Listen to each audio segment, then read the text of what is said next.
cause terror, so enemies flee quickly. They do good damage. Like, they're just a good all-around son of a gun. Alright, Demona. I am a lord of Bretonia. Never. I wonder if one of these armies is now... Let's see, hold on, what is this? I can assault units. Alright, we can just follow it and keep an eye on it. I wonder if I can send one of these armies over here without the other, if it's strong enough now. She's the stronger one, I would say. Favored of the Witch So King. she... Let's have her... Hold on a sec. Try to do this. Onwards! Onwards! Unseen Go into ambush and right deadly. outside, and maybe we can bait in Do you this guy. take me for a child? Do you take me for a child? At the growth building. Alright, that's as far as she can move. Where's the Black Ark? Dread Lord of the Druki. A vile plan. Sail, damn you! I approve of these dark deeds. Okay. Okay, wait, this has... Where is it? Any armies in the Black Ark Circle of Influence may recruit units directly. Enables replenishment in foreign territory. Sorceress of the Dark Convent. So I could force march forward a little bit more, and I'd be in foreign territory. I don't know if it's worth being winded. Actually, I think I will, because if I force march now on the next turn, I can hit that.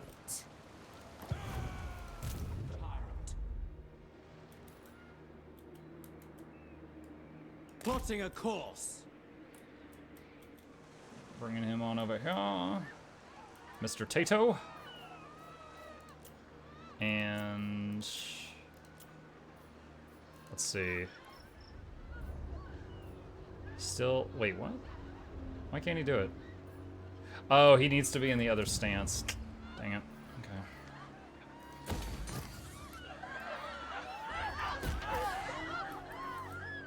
Wow, the control here is non-existent. We might have a rebel army pop up over here. If that happens, Plague might have to deal with it.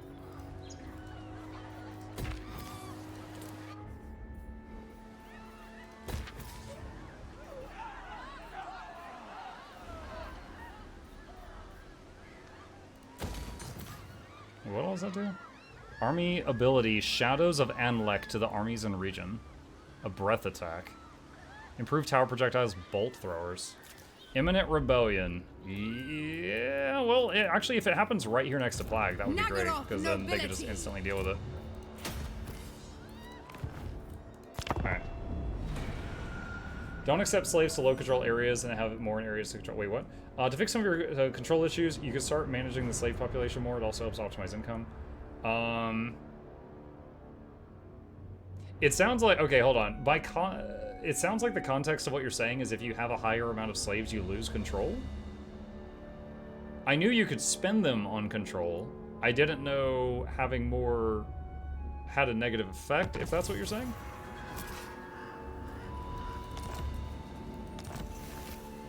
Got a feral wyvern. Okay. What does that do? I don't know if I've seen that. Stand down.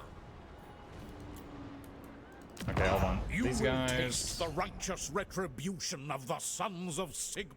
Alright. I have to hit this guy. Lord of Fear. Alright, let's do Such this. slaughter awaits. Move The in. ocean awaits. Set the sails. Anchors away. A brief interlude. Okay, and then build that. For Karan Ka. Declare war on these guys. Wrath of the Beast Lord. Decisive There shall victory, be stomp it. torment. And let's do Mine. guy. All mine. And plus control. Wait, what? It snuck up on me again, you guys. It snuck up on me again. Short victory complete. Glory to you, glory to us. The war will go ever on, but that is the nature of this turbulent world. But for this moment, we claim short victory. For those that have never seen this game before, because I've got newcomers every night, legend. there is many ways of saying you win. It's kind of like if you're playing Monopoly or Risk. If you go until someone like wins, you could be playing for, you know, months. So there is a thing called a short victory and a long victory and an ultimate victory in each game. And the short victory, for many of these where I've been like trying a faction for the first time, I've been playing it until I got the short victory, maybe a little bit more. And apparently we just hit it. What was the last condition? Win the Whip of Agony battle. Yeah, I did that on like turn 10. Maintain control of the following one province. The Turtle Isles. It wanted me to not lose this. And then occupy, loot, raise, or sack 30 cities. So I guess the city I just hit was my 30th one shot. That must have been it. Lord. Alright. Demona. My powers are yours. With this. The And weak stomp shall it. fall. Take their meager possession. Bound spell, rubric of... Oh yeah, that thing's really cool. That's like 2 Pit of Shades per battle for free. Limitless. Is that an arcane item or an enchanted item?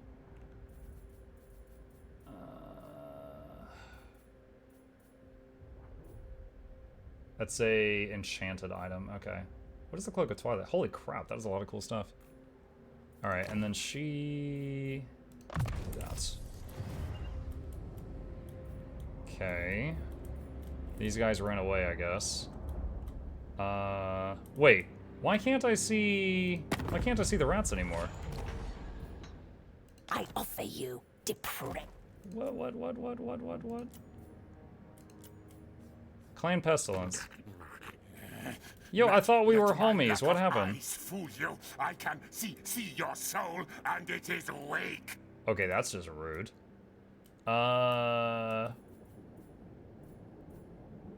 What if I join your war against the dinosaurs? He's like, no. Alright, so he broke the... he's not attacking me, but he broke the alliance with me, so I can't see his map vision anymore. He didn't like what I did there. Druki servant. He did not like what I did there. Okay. Alright. Hateful bidding. I'm just looking around right now. I'm looking around. I'm just taking it all in. So what was my starting city? It was it Great Turtle Isle? It was either Golden Ziggurat or Great Turtle Isle was my starting one. Yeah, we've used the dragons. I've not used Coldwind Dread Knights, but those are just like cavalry. I know what cavalry does. Never tried the Medusa. I think I fought one time. What does Magical Aura do? Surrounded by one or more magical auras that support nearby friends or harm its foes. Aura of Ardor plus leadership and melee attack in the area if you're in melee. Actually, it says enable. Actually, it says affected units, allies in range, enabled if in melee. I don't know if that means if she's in melee, she buffs them, or if they are in melee, they get a buff. Aura of Agony in melee, enemies lose leadership and defense. That's pretty cool. So just like having one of the... That's crazy though, because like she has a ranged attack that hits like a freaking truck, but she has these auras that kick in only when she's in melee that tilt the battle in your favor. It's unfortunate, kind of, because she hits like a truck. I mean, I guess if the enemy starts running from her, she can shoot him in the back. She has fire while moving.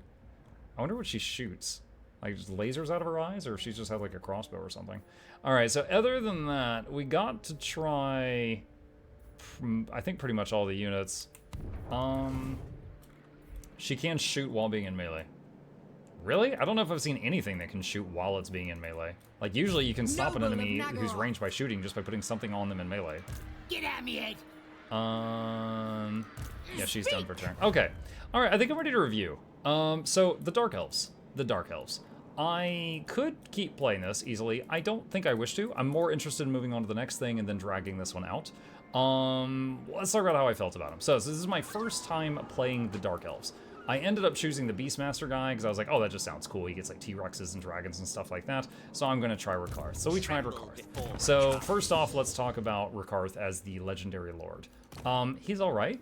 Honestly, the fact that he was like, whether like any of his mounts, he basically would run into melee, and he did not have regen, and so he would get beaten down and have to run away. Most of the battles where I had him in there, he would melee for a little while, and then I'd be babysitting him in the back. So I didn't really love him as the legendary lord character. You know, he had the ability where he like I liked him so little that when I made more legendary lords, or sorry, more lords, I never picked the thing that he is, which is a beastmaster. I was like, ooh, I don't want more of these. And I picked the sorceress, or I picked the melee specialist dreadlord, and they carried. Like I had a battle where one of these fought like 800 Tomb Kings in a one. Now there was Dark Conduit was also a factor, but she was kicking butt. And he just couldn't do that. I did not find him useful. Maybe I used him wrong, but I was unimpressed by Rakarth, the character.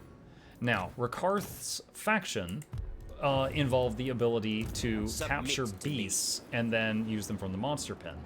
That was kind of cool, but honestly, it was like, you know, other than the breath, the dragon, the Charybdis, the feral Carnosaur, they were all just big melee thing. They were all kind of the same freaking thing. The only one that was kind of different was the Hydra, because it was the same as them, but had a massive amount of self-healing, which was awesome. Oh, also the Stegodon. You know, it was all just big melee thing. So it was kind of cool. And you know, the Harpies definitely had some kind of a glitch. I pointed out a few times. Like they would have like 90 speed and be chasing something with 70 speed, and they would never land an attack. Like they would just be like flying behind it all the way to the exit of the map. So they were way worse than something like a pack of wolves for running down an enemy and making sure that they don't regroup. They were crap as a like flanking type unit. They were doing really bad with that. So I didn't really love them except for when they were hitting enemies on top of walls. Other than that, they were terrible flankers. Getting Carnosaurs and Stegodons was cool, and it was a novel thing, but they often just got focused down by archers and then you have to run away. Dude, honestly, the bread and butter units for this faction were really good.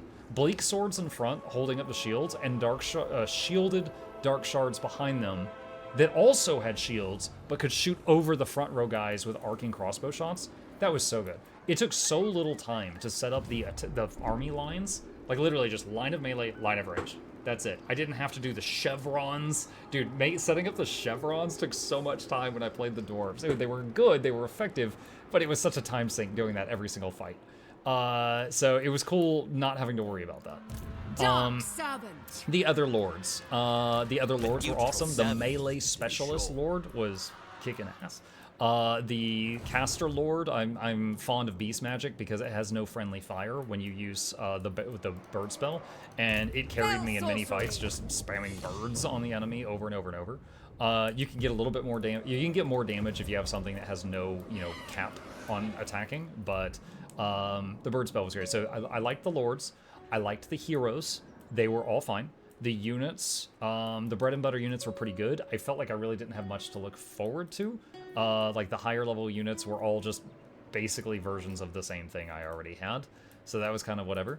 The Black Arcs are a very interesting idea. Noble boy. The Black Arcs are moving fortresses, moving cities, and you get bonuses for being in range of them. So like there's this dotted line, and if you're in range of the arc, you get bonuses in your battle. Kind of like you're calling in like fire support from an offshore ship. However, I certainly didn't love playing it, because like, if I want to go inland, I can't bring the arc. So I'm kind of encouraged to go along the coastline, and then I'm constantly like, oh god, what if I get attacked here, or here, or here, or here, or here, or here, or here, or here, And that's kind of what ends up being. On that note, this specific Legendary Lords campaign, I really didn't like the location. Because it's like, I was here, and I was at war with this guy. So I hit him, and then this guy declared war. So I hit him, and then this guy declared war, and I hit him, and then this guy. So it very much encouraged me to do this. Now, I didn't have to do that, but I was encouraged to do that. And I was just getting further and further from my start point, and it was getting more and more difficult to defend my north side because I kept getting urged to chase enemies down here. The only other time I've ever had this issue was with Tamarkan. Tamarkan, he starts up here, and he keeps going south, south, south, south, south, and you've got an enemy right there by your capital that you're just leaving there, and it's very scary. So in terms of location, didn't like it. Because, you know, let's say you're playing Clan Pestilence, they start here, and you work on this area, and if your capital gets hit, you're like 2 turns, maybe 3 turns away. But here, when I was down here, if my capital got hit, I was like 9 turns away. So I did not love that. So, you know, I was basically doing my best to fund another army up here as early as I could, just to hold off in case the north, you know, I got hit from the north. So that was kind of a thing. The rights for this faction. This thing, incredibly powerful. It was awesome. This thing was kind of a novel idea. This thing just made black arcs. This thing, I don't think, I maybe used this in the early game just for control, because control is a constant issue with this faction. The thing with the slaves was all right. You know, you basically slaves were a currency, and you could spend them on these things behind my head here. One gives gold, one gives more control, and one gives more growth. And you could, and you also had buildings that spent slaves each turn to get something back. Like this one just generated money, for example. This one generated control. So you had to keep an eye on this, like it was another weird and evil resource. So that was like a whole nother thing. Let's see, what else? Diplomacy, I kind of liked that we were allied with the bad guys. Being allied with Tzeentch always feels nice when he's not hitting you with the changing of ways, because that really sucks, because he can mess with you even if you're at the other end of the map with changing of ways. So that was pretty rough. But yeah, the Black Arcs, cool idea. I don't know if I loved it. I did enjoy the other factions that had the like bring a mobile base with you, but the fact that this one's confined to the water, and so you feel like limited to the coastline. And also, this game has a thing where if you're in the water, and like, okay, let's pretend I have an allied force right here, and then this guy gets hit in the water, this force will not reinforce it. So there were times when I'd be here and there'd be an enemy in the water and an enemy on land, and I would just like, okay, I gotta take this guy and just full sprint run backwards, because my land army will not reinforce my water army. And because of that, it was sometimes scary, because it's like, okay, well, I can go into the water, but you spend a turn going into the water, so it'd be like a turn there, a turn in the water, a turn to get around. And so sometimes defending the boat with, you know, until I got a full army that I'm constantly paying for to stay on the boat, defending it was like a pain. And we lost the boat. I think one or at least one time, maybe twice, we lost the boat. Trying to think. Imagine, it makes sense, imagine being on the boat and seeing your allies attacking on land. No time to disembark and help. Well, the thing is, though, when you attack on land, the boat helps. Tyrant of like, not the troops, but it fires its guns and stuff. So, I mean, if you've got artillery on land, I say you should be able to help the boat. But, you know, that's, you know, really arguing the semantics there. In any case, the end result was, it was all right. I didn't love it. You know, I didn't love it enough that I would want to, like, keep doing it. But the Black Arcs do have, I think, half upkeep for the units in them. So, like, yeah, the upkeep for her army is 3,800 gold per turn, and for his it's 1,700. Now, granted, it's not the same troops, but I think the troops on the Arc take half upkeep. However, it was difficult to get him in fights to get him XP. Because, see, he has an XP bar. It was very difficult to get him experience to be able to utilize this. But yeah, I think that's it. Like, I liked the bread and butter units. The Beastmaster, Lord, and also the Beast were kind of eh. The slave system, I didn't really love the slave system. But yeah, the bread and butter units were good. The Lords were good. The heroes were good.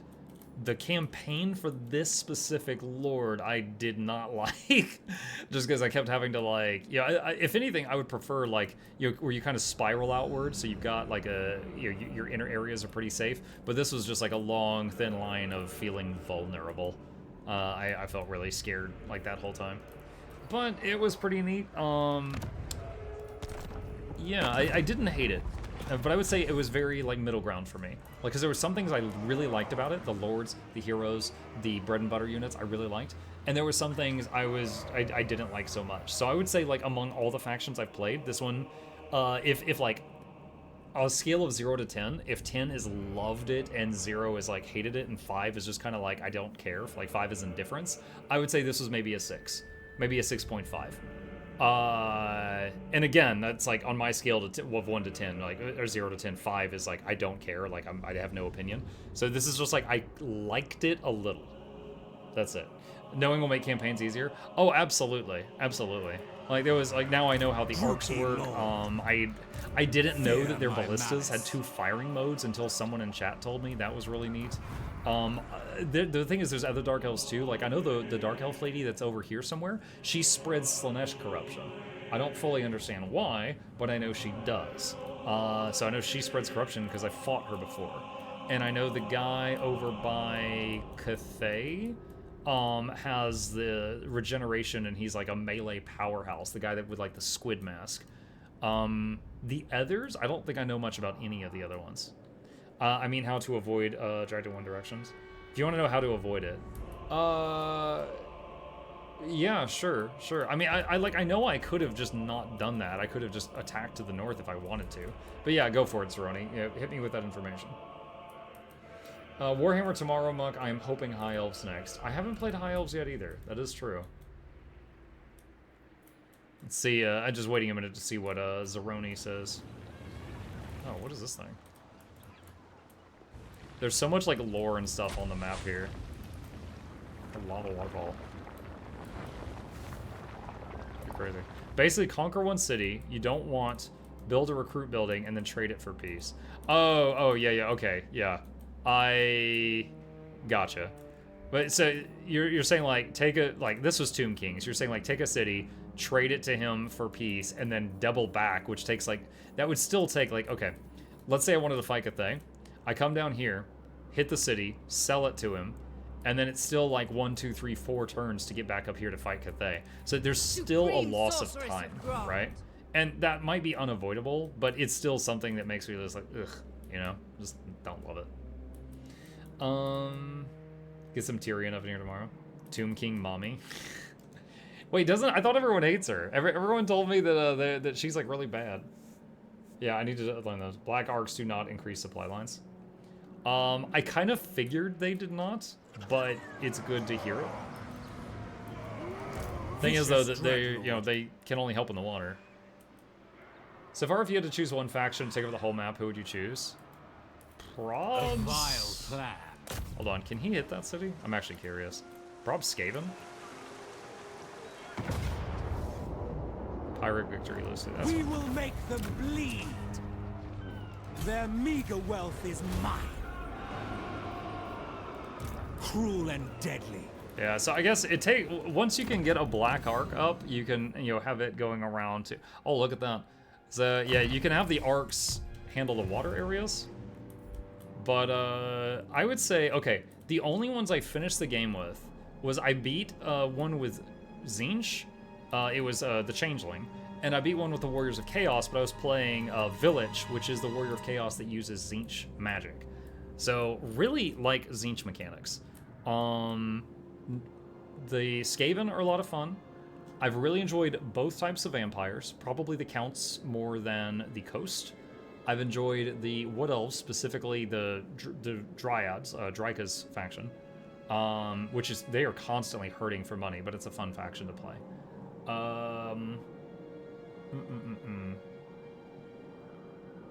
Yeah, so I think those are my favorites so far. There's been some things like the Dwarves. I loved that building of theirs that increases in income every turn that passes. That's crazy. I love that. Dwarves as a whole, didn't love the Dwarves as a whole. Nurgle has some stuff I really love, how like Nurgle, like it does the units, like they kind of like, cook and prepare. When you buy them, they're just instantly ready to go. I love that. It reminded me of like turning larva into like an army of Zerg in StarCraft, like when you're ready. Also kind of like warp gate technology, something in between the two. That was pretty cool. Let me hold on a sec. Let me save this here. Let me go to the start game screen and let me get that in front of me so I can see it.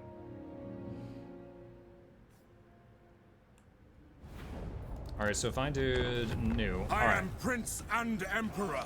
So Dryga, loved her campaign. Oh shoot, wrong screen. As I hold Warriors of Chaos, really loved Villages. I haven't really played the others. but I really loved Villages, which was like Tzeentch. The way their units work is when their units gain XP, they get promoted. So a Marauder becomes a Marauder of Tzeentch, and then a Marauder of Tzeentch can become a Chaos Warrior, and then a Chaos Warrior can become either a Forsaken or a Chosen. Chosens can become Doom Knights. It like makes sense more than any of the other ways that they train units in this game. The Warriors of Chaos makes sense because their stuff like levels up and gets stronger and upgrades over time. So that was really cool. Vampire Counts, Vampire Coast, I liked them both. Tzeentch, I mentioned already, I liked the Changeling. Haven't played Tomb Kings, really enjoyed the Skaven. Haven't played Slaanesh, don't own Ogres. Nurgle, I liked some things about that. Norska, I hate that whole section of the map. It's like 3 turns in between any 2 cities for Norska, not a fan. Lizardmen, I like the Lizardmen. I haven't played all of them. The ones I've played, I have enjoyed. Kislev was alright. I didn't hate it, didn't love it. Khorne, I did not like that. That was the one I least liked. Haven't played High Elves. Oh, do you have a link for Jan 3 Wilds to credit for the pre-purchase? That is the link in the chat right now. Thank you so much for considering using it. And as always, that is not for Steam. That is just for the standalone client. The only greenskins I played was the faction that was all about goblins. And to my shock and surprise, they got regeneration because this guy runs a kitchen and you can feed them troll flesh every 15 turns, so they regenerate. So you just could swarm an enemy with the cheapest units, and they were actually quite good because they kept coming back to life. So this kind of felt like playing Helman Gorst with a zombie army. Cathay, Dragon Mommy was fun. I've tried these 2 for like 5 turns out, and I hated both of them. She was pretty cool. Because her whole thing is missile, like ranged units are better. And you just get huge firing lines of nasty units to gun down the enemy. And also, she's a healer, and also she's a melee specialist, so she could just do kung fu and rip people apart. She doesn't even have to use her dragon form, but she can. Empire, I haven't played. Dwarfs, I played this guy. I like their ability to confederate people that are even dead. So like, if you want to confederate this guy, you can, even if he didn't survive. Dark Elves, I now understand this guy, and these 2 a little. These 3 I don't understand at all. They're okay. Demons of Chaos, I've never really played. I haven't played Chaos Dwarfs or Bretonia or Beastmen. I freshly now own Tomb Kings and Beastmen. I am interested in playing this guy, because he's got a freaking Mortis engine effect, and he has regeneration. What the hell? That's insane. So this really weird looking corrupted beast guy is probably the one that I would play if I played one of these. The Stinky Boy? Yeah, the Stinky Boy. What didn't you like about Wanbo? First daughter of the thing is like, she had sustain. She could heal. Literally, not only could the other legendary lords not heal their armies, they also could not... there are no... Okay, first of all, for Cathay, all their heroes suck, except one legendary lord. Or sorry, one legendary hero, the big statue guy. The heroes for Cathay were very disappointing. The lords were okay. She is the only lord for that entire faction that is a healer. So your other armies will not have healers. So I liked playing her, and I liked her bonuses to the faction. Look, plus ammo all armies. But it's like, if she's melee, if she's ranged attack bonuses, he's melee bonuses. And then this guy is a weird mixture. Also, this guy had this weird thing going on where he starts out over there on the islands where my Dark Elf was just playing, but he owns one city in the middle of Cathay, and you don't have any armies near it. So you need to get an army over there at some point in, like, quick to defend it, because it's completely defenseless. So his start is really weird. Like, his whole story is like he went out on an expedition, so he's really far from home. It's not a healing lord or hero, but the first caravan should go to Castle Drakenhof to get the blade with regen. Yes, I actually did that without realizing that. I did that on my second caravan, got the blade, found out about that, and had it on her, and she was doing regeneration and kung fu in the enemy lines. Like, she was so powerful in hand-to-hand combat, she beat the hell out of Village, which really surprised me. And then she could throw heals, because when you're in dragon form with these guys, they can't cast their First spells. daughter of So the when celestial I kept her in human form most of the time, because she could cast and martial arts at the same time. And I think that's my feedback on all of them so far. So yeah, someone asked, this whole conversation started with someone said, what's your favorite? And I think it's got to be either Warriors of Chaos with Tzeentch or Skaven right now. But there's quite a few others that I really, really like. Her Dragon HP regen and Human HP regen are two separate pools, I think. Maybe, but when you shapeshift, there's a cooldown before you can shapeshift back. So if you want to throw some spells, you can't until the cooldown's up and you shapeshift back. So you're committing when you shapeshift for like a while. So that's a whole thing. Okay, well, gone way off topic here, but that is going to be where we're going to put a pin in Rakarth. And the next time we come back, we will